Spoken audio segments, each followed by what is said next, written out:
নির্বাচন ভিডি নিউজে আপনাদের স্বাগতম। রয়েছে তফসিল ঘোষণার জন্য ভিটিভি ও বেতারকে রেখেছে নির্বাচন কমিশন। এছাড়াও নির্বাচন এলে যারা তসবি নিয়ে ঘুরে তারাই ধর্মকে ব্যবহার করে, জামায়াত আমির। এছাড়া জানিয়ে দিব আরও নির্বাচনের প্রস্তুতি খুব ভালো, স্বরাষ্ট্র উপদেষ্টা। বিস্তারিত রয়েছে। প্রথমেই তফসিল ঘোষণার জন্য ভিটিভি ও বেতারকে ডেকেছে নির্বাচন কমিশন। আগামী বুধবার ত্রয়োদশ জাতীয় সংসদ নির্বাচনের তফসিল ঘোষণার ইঙ্গিত দিয়েছে নির্বাচন কমিশন। ওই দিন প্রধান নির্বাচন কমিশনারের জাতির উদ্দেশ্যে ভাষণ রেকর্ডের জন্য বাংলাদেশ টেলিভিশন ও বাংলাদেশ বেতারকে এই চিঠি দেওয়া হয়েছে। সোমবার নির্বাচন কমিশনার আব্দুর রহমান মাসুদ বিবিসি বাংলাকে এই তথ্য নিশ্চিত করেছেন। তিনি বলেছেন, তফসিল উপলক্ষে প্রধান নির্বাচন কমিশনারের ভাষণ রেকর্ডের জন্য বেতার ও টেলিভিশনে চিঠি দিয়েছে নির্বাচন কমিশন। তবে শেষে এই রেকর্ডকৃত বক্তব্য বুধবারই প্রচার হবে কিনা সেটি তিনি বলতে রাজি হয়নি। প্রতি জাতীয় সংসদ নির্বাচনের আগে বাংলাদেশ টেলিভিশন বা ভিটিভি ও বেতারের জাতির উদ্দেশ্যে ভাষণের মাধ্যমে নির্বাচনের তফসিল ঘোষণা করে নির্বাচন কমিশন। রেওয়াজ অনুযায়ী সেদিনই বক্তব্য রেকর্ড হয়। সেদিনই সাধারণত জাতীয় নির্বাচনের তফসিল ঘোষণা হয়।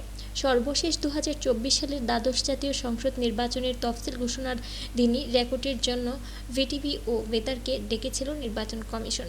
ওই নির্বাচনের তফসিল সরাসরি সম্প্রচার করেছিল নির্বাচন কমিশন। নির্বাচন কমিশনের একাধিক সূত্র জানিয়েছে যে আগামী বুধবারই জাতীয় নির্বাচনের তফসিল ঘোষণার বিষয়ে নীতিগত সিদ্ধান্ত নিয়েছে নির্বাচন কমিশন। এর আগেই নির্বাচন কমিশন জানিয়েছিল 11 ডিসেম্বরের মধ্যেই নির্বাচনের তফসিল ঘোষণা করা হবে। জানিয়ে দিব এদিকে আরও নির্বাচন এলে যারা তসবি নিয়ে ঘুরে তারাই ধর্মকে ব্যবহার করে, জামায়াত আমির। বাংলাদেশ জামায়াতে ইসলামী ধর্মকে ব্যবহার করে রাজনীতি করে না বলে জানিয়েছে দলটির আমির ডক্টর শফিকুর রহমান। সোমবার 8 ডিসেম্বর দুপুরে ইউরোপীয় ইউনিয়নের ঢাকাস্থ দূতাবাসে 8 দেশের দূতদের সঙ্গে সৌজন্য সাক্ষাৎ শেষে গণমাধ্যম কর্মীদের সঙ্গে আলাপকালে একথা তিনি বলেছেন। জামায়াত আমির বলেন, জামায়াত ধর্মী ব্যবহার করে না, ধর্মকে নিয়ে ব্যবসা করে না। যারা নির্বাচনের সময় এলে তসবি নিয়ে ঘুরে বেড়ায় তারাই ধর্ম নিয়ে ব্যবসা করে। নির্বাচন পেছালে দেশ গভীর সংকটে পড়ার আশঙ্কা প্রকাশ করে তিনি বলেন, জাতীয় নির্বাচন পেছানো জামায়াতের কাম্য না। কোনো কারণে ফেব্রুয়ারিতে নির্বাচন পেছালে দেশ গভীর সংকটে পড়বে। ডক্টর শফিকুর রহমান বলেন, ক্ষমতায় গেলে আমরা ইনক্লুসিভ বাংলাদেশ গড়ব। আমরা কোনো দলকেই বাদ দেব না। দেশের স্বার্থে দারুণভাবে আমরা অনুভব করি। জামায়াত ক্ষমতায় গেলে অন্তত আগামী 5 বছর দেশের স্থিতিশীলতা, অর্থনীতি ফিরিয়ে আনা, সমাজে আইনের শাসন প্রতিষ্ঠা হবে। দুইটি জিনিস অনুরোধ করব। প্রথমত, নিজে দুর্নীতি করবেন না, এমনকি বিষয়টাকে প্রশ্রয় দিবেন না। দ্বিতীয়ত, সকলের জন্য সমান বিচার নিশ্চিত করা। এ বিষয়ে রাজনৈতিকভাবে হস্তক্ষেপ করা যাবে না। যারা অন্তত এ দুইটি বিষয়ে একমত হবেন আমরা তাদের নিয়ে সরকার গঠন করতে আগ্রহী। খালেদা জিয়ার অসুস্থতা রাজনৈতিক কোনো সংকট দেখছেন কিনা এমন প্রশ্নের জবাবে তিনি বলেন, সুস্থতা অসুস্থতা আল্লাহর সিদ্ধান্তের উপর নির্ভর করে। দেশবাসী তার সুস্থতায় শ্রদ্ধা নিবেদন করে দোয়া করছে।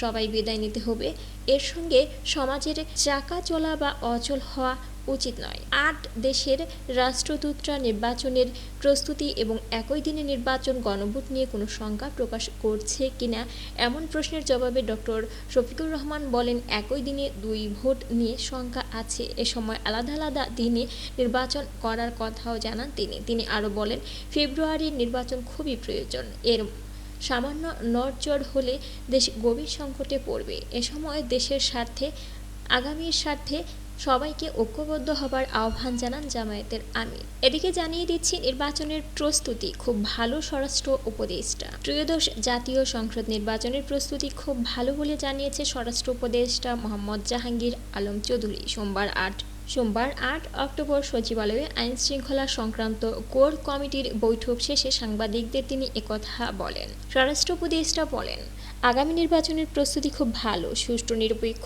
ও উৎসব মুখর একটি নির্বাচন করতে যা দরকার সব করা হচ্ছে। এর জন্য পুলিশ বাহিনীকে প্রয়োজনীয় প্রশিক্ষণ দেওয়া হচ্ছে। এ সময় মোহাম্মদ জাহাঙ্গীর আলম চৌধুরী বলেন, দেশের আইন শৃঙ্খলা পরিস্থিতি ভালো, কেউ ঘরে থেকে বের হতে পারছে না, এটি ঠিক নয়।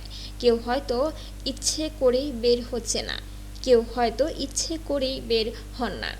এছাড়া রংপুরের মুক্তিযোদ্ধা দম্পতিকে হত্যার সঙ্গে জড়িতদের খুঁজে বের করে কঠোর শাস্তির আওতায় আনার নির্দেশ দেওয়া হয়েছে বলে জানান স্বরাষ্ট্র উপদেষ্টা। সুপ্রিয় বন্ধুরা, এ ছিল আমাদের নির্বাচন ভিডি নিউজের সর্বশেষ আপডেট সংবাদ। পরবর্তীতে নির্বাচন ভিডি নিউজের আপডেট খবর পেতে আমাদের চ্যানেলটি সাবস্ক্রাইব করবেন আর বেল বাটনে ক্লিক করে রাখবেন সকল ভিডিওর আপডেট সবার আগে পাওয়ার জন্য।